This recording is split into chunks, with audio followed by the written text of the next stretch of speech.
Dinosaur, written by Stephen Llewelyn and performed by Chris Barrie.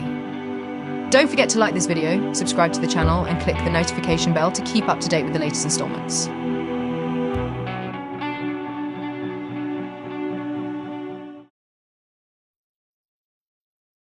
Douglas and Baines made their way back to the bridge after the conference. The time was 20:30 hours, and as the evening strolled away, so did they. Their pace leisurely, after the panic and rush of the last couple of days.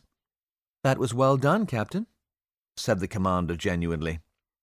"Although I was slightly disappointed you didn't lead with 'friends, Romans, countrymen' after our staff meeting." Douglas looked down at her. "That's kind of you to say, Gilia," he said with a glint in his eye. "You're welcome, Jamesius." Douglas stopped, looking back the way they had come. "But what if they all vote Bernstein?" "Well," Baines replied slowly, "in that event, I guess we'll have to pin a 'Kick Me' poster on your back." They both laughed, feeling a little lighter simply because they were doing something, rather than having things done to them. In that spirit, they continued onto the bridge, hoping for a couple of hours' peace to shuffle through candidate files. Lieutenant Singh, still at his post, stood when the two officers entered. "Captain? Commander?" He nodded respectfully. "Everything okay, Sandy?" Baines asked, taking her seat. "Everything's fine with the ship, Commander. Hero reports the engines checked out perfectly, and all systems are working well. He's also cut all power to wormhole drive control and reinforced the damaged bulkheads to further secure the area." His initial report discharged, Singh suddenly looked uncomfortable. "Is there something else?" asked Douglas. "Yes, Captain. Another message came in just after you left for the conference. This one's a little more difficult." "Difficult?" "Yes, sir. Lieutenant Lloyd is now fully recovered from his concussion, with a clean bill of health, and Dr. Flanagan has two questions. He asks A, what is he to do with him, and B, when will you get your damned soldiers out of his sick bay, sir?" Douglas and Baines looked at one another. "You know, I'd almost forgotten, with everything," said Baines, tailing off as thoughts of the young and ever-smiling Mario Bacchini flooded her mind unbidden. By the look on Douglas's face, she judged he was having similar recollections. "Sandeep, tell the doctor to stand by. He'll have my decision directly." He nodded for Baines to join him in the meeting room off the bridge. Douglas waited for the door to seal behind them. "We haven't a damn thing on the man," he blurted angrily. "I'm glad Dave didn't bring that up during our meeting or at the conference, but what should we do with Lloyd?" Baines nodded, but remained in thought a moment longer. "Do you think he did it, Captain?" she asked eventually. Douglas sighed. "I don't know," he admitted. "Yes. Well, probably. Maybe. If I'm honest, part of me wants it to be true because of the way Lloyd makes me feel. I'm genuinely concerned that it's colouring my judgment on this one, Jill. What do you think?" "I think he's our man, but it's just a feeling. His motive is hidden from us, and we can't put the smoking gun in his hand. Yet," she said. "The trouble as I see it is this.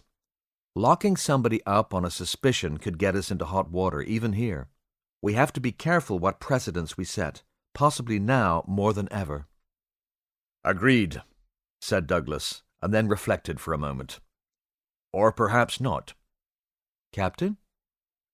"I hear you, Jill, but we have a responsibility to provide safety and a chance for life to every soul aboard. This isn't the early 21st century.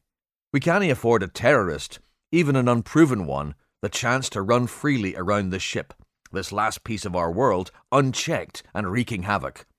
He's an engineer, for God's sake. Who knows what he might get up to next?" "I'm with you, James, honestly. But we're trying to give birth to a new democracy down there, whilst discussing human rights contraventions up here. Whichever way you choose to jump, I'm with you. You know that. 100%. All I'm saying is this needs to be handled with care, and either way I think there will be fallout. she concluded seriously. You're right, admitted Douglas. I can see that. This could be used against us down the line. But my way, we live to carry the can for what we've done. This is it, Jill. The entire human universe in a bottle. If we make the wrong decision, it could cost us everything. Everything. So what I'm saying is, I can't afford to be lenient. I need him made safe. Baines nodded thoughtfully.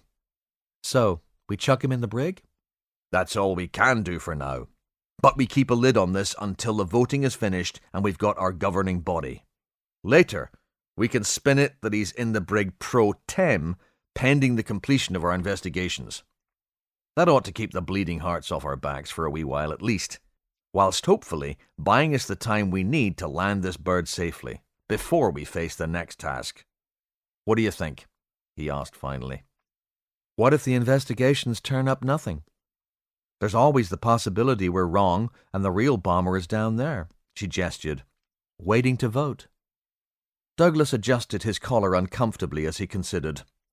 Let's build one bridge at a time, eh? He said at last. More than ever now, we can't guess what tomorrow is going to bring us. So why second-guess ourselves today? Baines agreed tiredly. You're right. We might get hit by a bus. Not anymore, he replied deadpan. Baines chuckled at that. The lesser of two evils it is, then. I'll get the Sarge to escort Lieutenant Lloyd to the brig in order to help us with our inquiries. 2 hours later, almost the full complement of the New World assembled once more in the embarkation lounge. Only Lieutenant Jeff Lloyd was left furious and impotent in his cell, under the impassive stare of Private Paolo, a member of White's security contingent. The Major visited Paolo, following the first meeting to explain the developments in embarkation. Shortly after, he left with Paolo's proxy votes and Lloyd's remonstrations ringing in his ears. Douglas invited the people to vote for their preferred candidates by dropping their slips into the box on the stage at the front of the auditorium. Once all slips were in, they were removed one at a time and the nominees transferred to the large overhead screen. A tally of votes slowly grew against each name. Douglas watched morosely as the tally next to his reached ever higher, leaving all the others behind. Damn, he thought. When complete, the list showed 21 candidates. The 11 at the bottom of the list were congratulated warmly on their nominations before being deleted, leaving the 10 highest scorers for the final vote. Douglas was dismayed to find himself by far the most popular.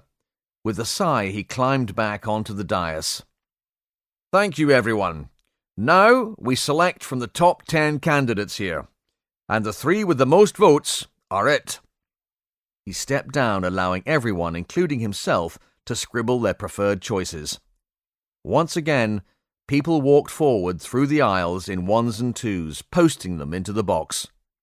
Captain Gleason could not help feeling anxious. He was astounded to find that he had accrued 18 votes in the first round, putting him in the upper middle of the herd. Defusing that bomb and saving the ship probably had something to do with it, he surmised sourly. The problem as he saw it was that he was much happier sticking it to the man. He most certainly didn't want to be the man. He exchanged a look of unspoken commiseration with Douglas. Even more worrying, Bernstein had 17 votes, and Gleason stewed over this too. Some people really just need to be told what to do and where to sit by someone with absolutely no doubts about their right to be in charge, he thought darkly. 40 minutes passed before all the votes were in. The names appeared on the board again, with a tally growing alongside each. After the untimely death of Mario Bacchini, there were 114 people aboard the New World. Excluding Lieutenant Lloyd, who had not been invited to vote, and the 5 younger children, this meant there were 324 votes cast. The table of candidates reordered itself automatically as the last vote was counted. 106 votes. James Douglas, Captain. 48 votes. Satnam Patel, Doctor. 42 votes. Jill Baines, Commander. 29 votes. Sarah Fellows, Priest. 28 votes. Ford White, Major. 28 votes. Patricia Norris, Doctor. The last 4 positions shared the remaining 43 votes, with more than half of them for Hank Bernstein Sr. Douglas looked up at the screen with consternation. Absolutely everyone on the ship had voted for him, except for Lloyd, the 5 younger children, himself, and one other, probably Bernstein. The man's not a complete ass, then, he thought, as he climbed the dais for a final time to address the waiting crowd. Thank you, everyone, for taking part in this vote. However, I must say that as a military man still holding a commission, I don't believe I should be a member of a civilian governmental institution, however small and fledgling it may be. I must suggest that my place be reconsidered. This was met by a gale of noes, so he tried a different tack. If that is indeed the opinion of the majority, then may I suggest Commander Baines take my place on the Council of 3 as the military representative. She is clearly popular with you all from the votes cast. This would leave myself as senior officer in charge of the ship only, and thus prevent too much power being delivered into any one pair of hands. To his great relief, this actually prompted some approval. Even a few yeses could be heard. He dared hope that he might yet escape his predicament, when Baines stood and spoke before the assembly. Actually, Captain, I believe I should stand down. Douglas's heart sank. She continued, I agree that we do not want a council weighted towards the military, but it is also crucial, now more than ever, that there is no confusion in the chain of command and responsibility. If I was part of a governing body telling the military what to do, it could muddy the waters aboard ship. She looked from face to face in the crowd. I thank you all for considering my candidacy and the captain for his confidence in me. However, I think I speak for us all when I say that we need the best and most experienced leadership we can get right now. She turned back to Douglas. And that has to be Captain Douglas. She smiled a sad apology towards the captain as she sat back down. Douglas tried to smile too, but looked rather like he had bitten into a nettle sandwich. Okay, if it is the will of the majority, he began again, I accept. As an afterthought, he added, Thank you. Glancing back up at the screen to find the next names, he searched the crowd for Dr. Patel. I also call on Dr. Satnam Patel.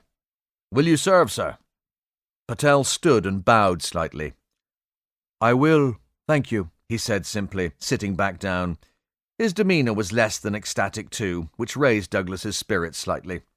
As Commander Baines has stepped down, that leaves Mother Sarah in the next place. Douglas looked to where the priest had been seated earlier and found her once more. Will you serve, ma'am?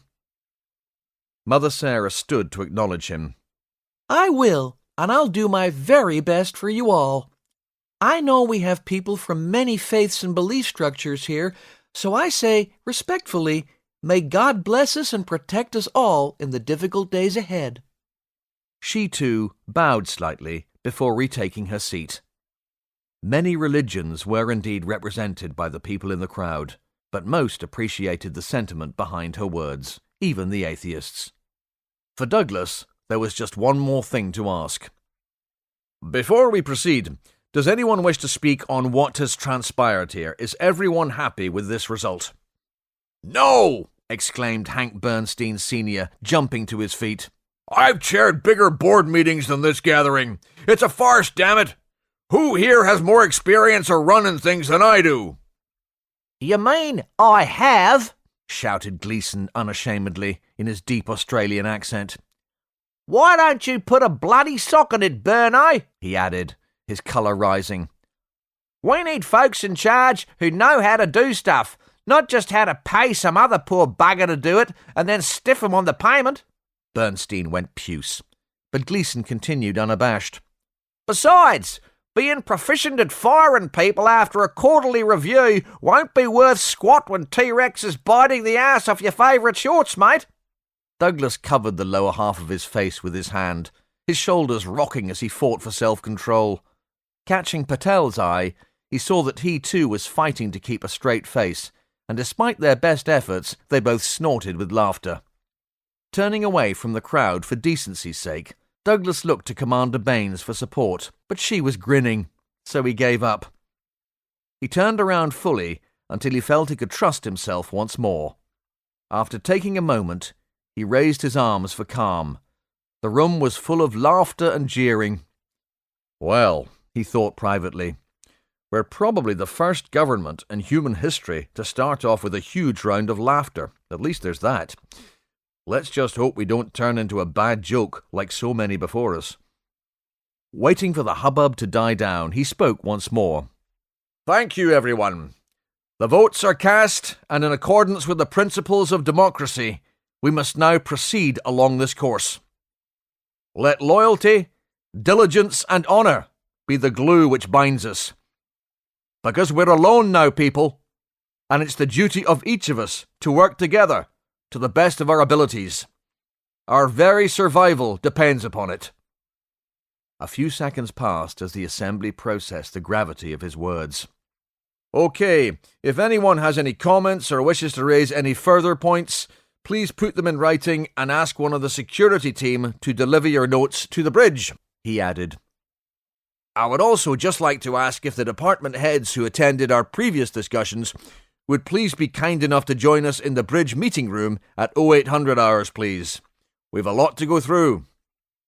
Now, it's already past midnight, and so on that note, we thank you again for taking part and wish you all good night. As people began to shuffle, he called across to his fellow councillors. Mother Sarah and Dr. Patel, would you accompany me, please? With that, Douglas strode out, Patel and fellows following behind to begin a whole new epoch in human civilization, in more ways than one. The brand-new triumvirate sat around the table in silence, whilst Mary Hutchins, burning the midnight oil, poured them drinks. I'm ever so glad it's you guys, she said. I'll just get you some cookies, then I'll leave you to talk. Douglas smiled warmly at her. Thank you, Mary, he said. I haven't had the time to ask how you're holding up with all this. Most people on this ship knew they were turning their backs on the world, although this is a little more drastic than anyone could have guessed, I'm sure. But you were expecting to be home in a few days. How are you? The ship's cook, janitor, and dog's body stopped her fussing for a moment. Looking across the table to the captain, her face crumpled slightly. Douglas got up from his seat and walked around to her, putting a comforting arm around her shoulder. I'm so sorry about all this, Mary, he said gently. It's not your fault, Captain, she sniffed. I'm just worried about my mom. Her health's not bad, thank the Lord, but she's alone and getting on in years. I do as much as I can for her around my shifts. I'm just worried that if I never get back, there'll be no one to take care of her. My sister is never around, you see. Her career takes her all over the world. She wiped a tear away. I'll never give up trying to find us a way home, Mary. None of us will, said Douglas, looking to Mother Sarah and Dr. Patel for support. Of course not, agreed Patel kindly. If you ever need to talk, my door's always open, Mary, added Sarah. You're such good people, I couldn't ask for any more, replied Hutchins. Choked with emotion, she took a shuddering breath and smiled bravely. Now, about those cookies. She broke open a packet from her trolley and piled them onto a saucer in the centre of the table. Bless you all, she said as she left them, following her trolley out of the room. As the door sealed behind her, the three were alone for the first time. But despite the enormity of all they had to discuss, none of them could find a single thing to say. Mother Sarah shook her head, smiling ruefully at their condition. Let's use this moment of silence, she said, putting her hands together as if to pray. To eat a chocolate cookie, she finished quickly, her hand darting out to retrieve the largest from the saucer. The two men chuckled with both humour and relief before following suit. Well, it seems we've proven that deep time is real. We're now part of it. Are you okay with that, Mother Sarah? Asked Douglas with genuine concern. After scrabbling for a way to break the ice, he realized as soon as the words left his possession that they were astonishingly tactless. He winced slightly. Please, just Sarah will do, she said before he could apologize. Noting Douglas's discomfort, She grinned mischievously. You mean, am I going to fall apart because of a crisis of faith? No, of course not. I mean, the captain stuttered through his embarrassment. Sarah let him off the hook with her laughter. Don't worry, Captain, she replied. If you believe that God is eternal, as I do, then what's a few million years here or there? The earth towards which we are headed may not be ours, but it's still His, and He will find us. I truly believe that. The real question is, who would want to be lost here, alone, and in such peril without Him? Not me. She smiled again, infecting the others. Thank you for your concern, Captain, but I will do my best to remain in the real world for you. She patted his hand across the table. Whenever that is. Douglas smiled back. Sorry, he said, still a little embarrassed. He could feel a respect growing for Mother Sarah that he had not expected. Religion aside, he thought, she may provide a useful perspective for the future. Captain, Patel interrupted Douglas's thoughts. Based on the points we touched upon before recessing to elect a new leadership, I have put together a mental list of priorities for us. Although not exhaustive, I hope this will provide a framework for our thinking. I know it's already very late and we'll discuss the details in conference tomorrow, but one thing I thought we should put into effect immediately, before we can even get back to Earth, is rationing. I have no doubt that growing and catching food will present us with significant challenges. Even collecting water is likely to be extraordinarily dangerous. Watering holes in India and Africa can be the most deadly of places. One can only imagine what they will be like in the Cretaceous period. I wholeheartedly agree, Doctor. I'll speak to Sam Burton and the pod's quartermaster first thing in the morning, said Douglas. That is, if we're all agreed. He looked to Sarah for confirmation. Indeed, Captain, she answered thoughtfully. Are you okay, Sarah? Asked Douglas. I am, Captain, thank you. I'm sorry.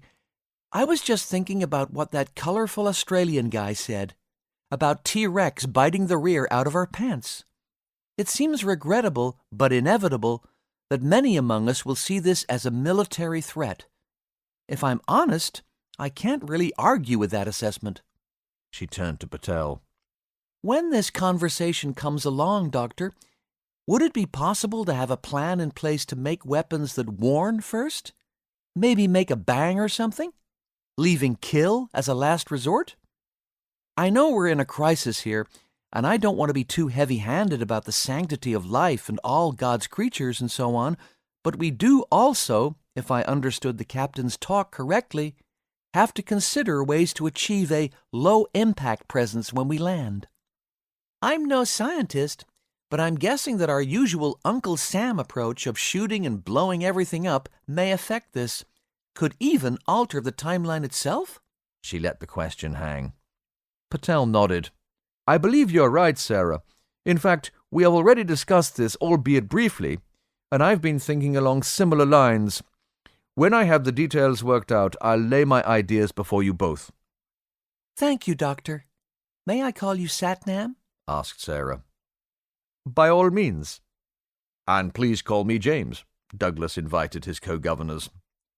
Patel took a deep draught from his mug. He lapsed into silence for a moment, studying the half-eaten cookie in his hand intently. You look 1,000,000 miles away, Satnam, prompted Sarah kindly. Forgive me, said Patel. I was just considering this biscuit. Have you ever really thought about what a small treat like this represents? I fear our soft, pampered lives are... He sighed, giving Sarah a half-smile. What is the phrase you Americans use? Coming to a middle? Douglas nodded solemnly. We are indeed incredibly fortunate that our pod is one of the manufacturing units, continued Patel. Things would be far worse otherwise. The odds may still be stacked against us, but I would say that without the pod and its equipment, we would have virtually no chance of surviving the Cretaceous world at all. The reptiles rule the earth absolutely, and there is no room for man, at least not in our minuscule numbers. Like most of the creatures with which we'll be sharing our world, we'll have to eat whatever we can get for a time. Or perhaps I should say, their world. Interlopers that we are. Interlopers? Sarah repeated the word as a query. Perhaps. We're certainly people out of time. Clearly for us aboard this ship, Earth was always meant to be our forever home. Leaving's not an option now. Let's hope she won't reject us. And that brings me on to the question of how we should live when we get back. The two men gave her a questioning look. I guess what I'm getting at, she pressed on, is how do we go forward as a people? What are you suggesting, Sarah? Asked Douglas. Well, as you know, I only found out what has happened to us a few hours ago. But whilst we took that 2-hour recess to choose candidates, I wandered around and talked to folks. It seems to me that people are already discussing our impact on the timeline. I suppose that when you have a shipload of scientists, they will inevitably jump ahead to the big questions, whilst the rest of us are still wondering what's for dinner. It seems that camps are emerging on how we should proceed. As far as I can tell, some folks are saying that as soon as we land, the timeline will be irrevocably disrupted, and every single thing we do after that will only make the changes bigger and more wide-ranging. They're basically saying that the future we know may no longer happen. So we may as well start to colonize as if this is it, humanity's last and possibly only stand. There may never be a human race after us now. Someone even started to theorize about how we could devise a way of surviving the asteroid impact at the end of the Cretaceous. You know, the one that helped bring about the extinction of the dinosaurs 32 million years from now? Scientists, she chuckled good-naturedly. Another camp is suggesting we live as lightly as possible. They're talking about a pastoral, harmonious existence alongside nature, even if those lives are short. They believe this will minimize the damage, allowing time and evolution to take their natural course, and hopefully everything to play out as it should. She drained her cup. Others were talking about devoting all our efforts and resources into getting back to our own time, simply taking whatever we want along the way to make this happen. Ironically, this group didn't seem to consider that if we undertook this approach and actually managed to get back to 2112, would it be our 2112 if we messed things up in the past? Still, it's a point of view, I suppose. I noticed that you were shaking your head there, Satnam. Yes, sorry, said Patel.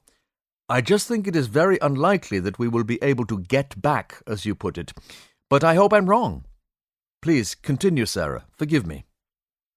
Sarah took a moment to absorb his words. Well, interestingly, a splinter group from the last set were talking about rebuilding the wormhole drive and using it to get to another planet altogether. Apparently, there are several Earth-like planets in our computer's database, all relatively close, galactically speaking. These folks thought that one of those might be a safer option when compared to living in the age of the dinosaur. They also suggested that the shorter the time we stayed on Earth, the less damage we could do. Of course, if these planets are Earth-like, who knows what could be living on them? She raised her eyebrows. The last group I came across thought we should stay on the ship and were actually calculating ways to continue living aboard the new world. They thought it might be possible for our society to survive for centuries with strict population control and maintenance. We would simply trip down to Earth from orbit to get what we need now and again, like going shopping, using the shuttles and lifeboats we have on board. She looked at the two men. Well, that's what folks are saying. What do you think, gentlemen? Thank you, Sarah, said Douglas. That's some really useful insight I may have missed altogether. He pinched the bridge of his nose and sighed, feeling impossibly tired. Now I'm wondering, how can we possibly make these kinds of decisions? Deciding a way forward for the 115... He stopped, a haunted look in his eye. For the 114 souls aboard this ship is big enough all on its own. But we could be deciding the fate of humanity itself here. Not to mention the untold billions of species that will rise and fall over the next 100 million years, every one affecting the world in a billion tiny ways.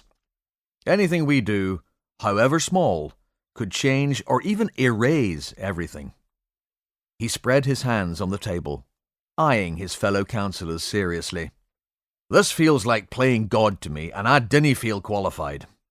Perhaps that last group have it right, and we shouldn't even land. Patel looked very uncomfortable and, for the first time, unsure of his own mind. Mother Sarah, however, merely smiled slightly. She reached across the table and took both men's hands in her own. "You know I believe that God is with us. It goes with the job," she said lightly. "But we must all have faith, gentlemen. Faith in ourselves. We have to make these calls so that the men, women, and children aboard this ship get a chance to live. I know you may not agree with this. You may even think me foolish for saying it. But for myself, I think that Jesus Christ was always meant to be born and always will be born. No matter how weak we are as individuals, I believe our destiny to be less flimsy than we might imagine. We should also have faith in our companions in peril, if you will. Just look at how much we've achieved already. In a whirlwind, we've gone from a terrible act of evil intent and a brutal murder to a new democracy with the hope of survival. Furthermore, just look at the people's choices. What started as a vague numbers game led to our companions choosing us to lead them. A scientist for knowledge and intelligence, a priest for comfort and conscience, and a soldier for protection and action. Still think we're alone? Was this really all just blind luck or coincidence?" she asked, smiling broadly now. "Humanity, our destiny, and our beautiful world will survive, gentlemen, as will we."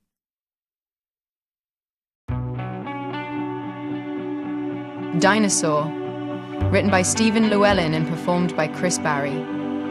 New installments uploaded each week. Subscribe for more. Visit the link in the description for free New World companion stories, available for download as ebooks.